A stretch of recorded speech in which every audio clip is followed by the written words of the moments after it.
Mesdames, Messieurs, bienvenue à suivre ce journal. De voici le sommaire.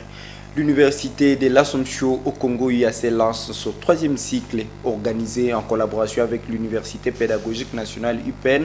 Cette nouvelle école doctorale ambitionne de répondre aux besoins croissants en matière de recherche dans les pays, tout en contribuant à l'essor académique et scientifique du Grand Nord.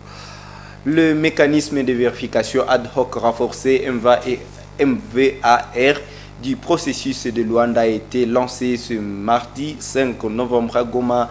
La cérémonie s'est tenue à la frontière entre le Rwanda et la RDC. Ce mécanisme vise à assurer un suivi non seulement du cessez-le-feu conclu récemment entre les deux États, mais aussi de leurs accusations mutuelles d'agression et d'attaque. C'est tout pour les sommaires. Bienvenue sur les détails. Lancement du troisième cycle à l'Université de l'Assomption au Congo UAC. Celui-ci est organisé en collaboration avec l'Université pédagogique nationale UPN. Le premier séminaire a été amorcé ce mardi 5 novembre au site Kambali. Cette nouvelle initiative vise à renforcer la capacité de recherche dans les grands nord du pays. Nous en faisons le point. Ils sont des assistants et des chefs de travaux qui ont réuni des conditions pour être admis au doctorat à l'Université de l'Assomption Congo UAC. Ces derniers ont répondu présents pour entamer cette formation de haut niveau dans la salle du Centre de formation en informatique de l'Assomption CEFIA, au cœur du site Kambali. Lors de l'ouverture du séminaire, le secrétaire administratif du Centre de recherche de l'UAC a exprimé ses vœux de bienvenue et a officialisé le lancement de cette école doctorale à l'échelle locale. Bienvenue à tous et à toutes à l'Université de l'Assomption au Congo pour ce premier jour de lancement des années doctorales en partenariat avec l'Université pédagogique nationale UPN de Kinshasa.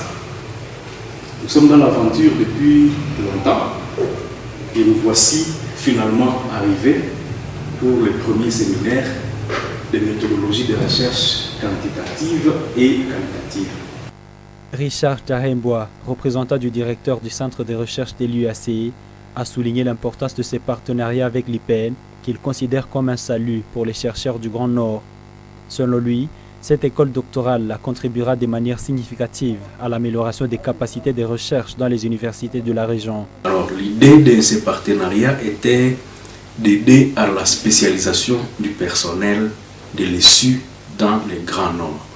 Parce que le ministre de l'Enseignement supérieur universitaire, avec la mise en place du système LMD en République démocratique du Congo, a donné des instructions et c'est logique, qui sont même internationalement reconnues, que pour enseigner à l'université, il faut avoir la qualification. Et cette qualification-là, c'est de faire les études du troisième cycle. Il se faisait que dans notre contexte du Grand Nord, les études coûtent très cher de les organiser parce qu'ils font se déplacer jusqu'à l'étranger. Le premier séminaire a été animé par le professeur ordinaire Jean-Baptiste Ndavaro, marquant ainsi le début d'un programme ambitieux pour les assistants et les chefs de travaux admis au doctorat à l'UAC. Est-ce que nous pouvons dire que la recherche quantitative s'oppose à la recherche qualitative? Nous savons que les deux sont différentes. Les candidats inscrits à ce programme ont exprimé leur détermination à poursuivre ce cycle malgré les défis de la vie quotidienne.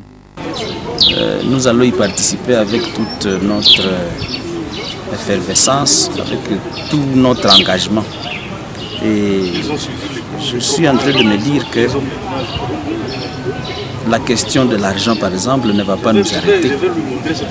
Nous sommes déjà jetés à l'eau et donc nous y allons. Parce qu'on a beaucoup attendu.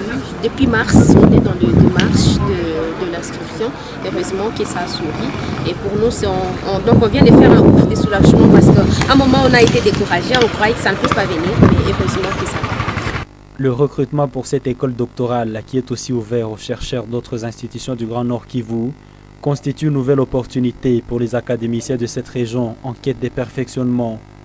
Avec cette nouvelle école doctorale, l'UAC et l'UPN ambitionnent de répondre aux besoins croissants en matière de recherche dans ces pays, tout en contribuant à l'essor académique et scientifique du Grand Nord Kivu. L'Institut Kambali a célébré ce mardi 5 novembre une messe à l'intention des défunts. Cette Eucharistie a été organisée en marge de la journée mondiale dédiée aux morts de chaque 2 novembre. Le révérend Père Jean-Marie Wayivuta a demandé aux participants de comprendre que la mort est une réalité et que tout le monde doit s'y préparer en se confiant à Dieu. Reportage Sacré Kangiti et Luciana Moussevera. Les enseignants et les élèves de l'Institut Kambali se sont réunis ce mardi pour prier pour leurs proches morts dans diverses circonstances. 3 co-célébrants et un diacre ont accompagné le Père Jean-Marie Wayivuta dans cette Eucharistie. Les participants ont formulé chacun des intentions de prière qu'ils ont couchées sur des papiers à faveur de leurs proches. Ces intentions ont été déposées à l'autel pendant la célébration eucharistique. Dans son homélie, le célébrant du jour a exhorté les fidèles à ressembler au Christ en cultivant en eux l'humilité. Et cette résolution se fonde sur l'exemple justement du Christ. Vous avez étudié les textes? Comment cela? Lui, comme fils de Dieu, il ne s'est pas prévalu de son égalité avec Dieu, mais il a pris la condition humaine, se faisant obéissant jusqu'à la mort. Et je crois que c'est l'élément le plus capital pour nous montrer comment le Christ vient dédramatiser la mort.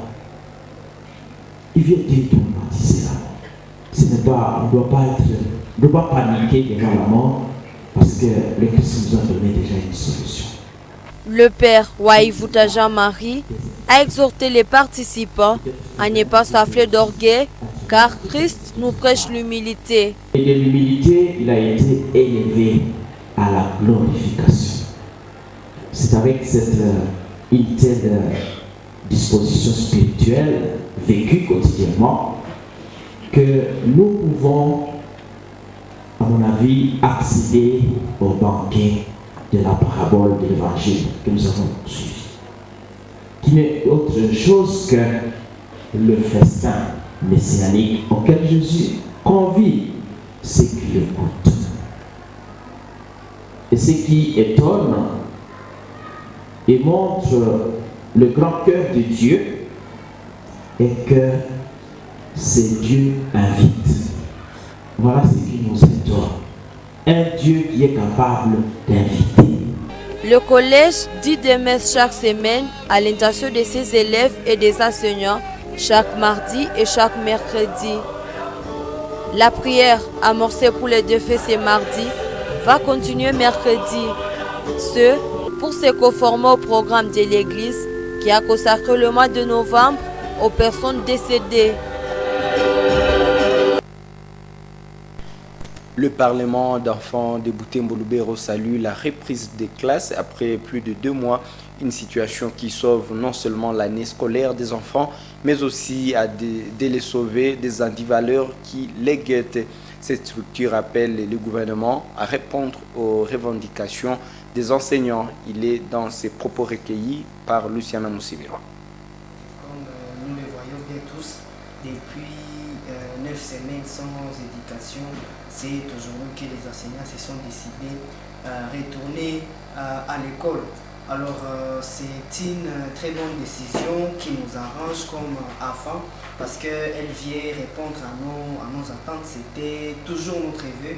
Lorsque la grève était en cours, nous comme enfants nous avons été victimes de plusieurs cas en fait des violences des droits des enfants parce que je crois nous avons vu les enfants ne rester que dans les quartiers Silberi et là ils étaient exposés à plusieurs dangers. Et également nous allons demander à nos autorités parce que les enseignants se sont décidés de commencer les cours parce qu'il y a eu un terrain d'entente avec le gouvernement. Certainement il y a les compromis entre les 2 parties. Ici donc nous allons demander à nos autorités de vouloir bien respecter leurs engagements vers les enseignants parce que nous ne voulons pas que ces genres de situations puissent se manifester ultérieurement. Les autorités n'ont pas bien tenu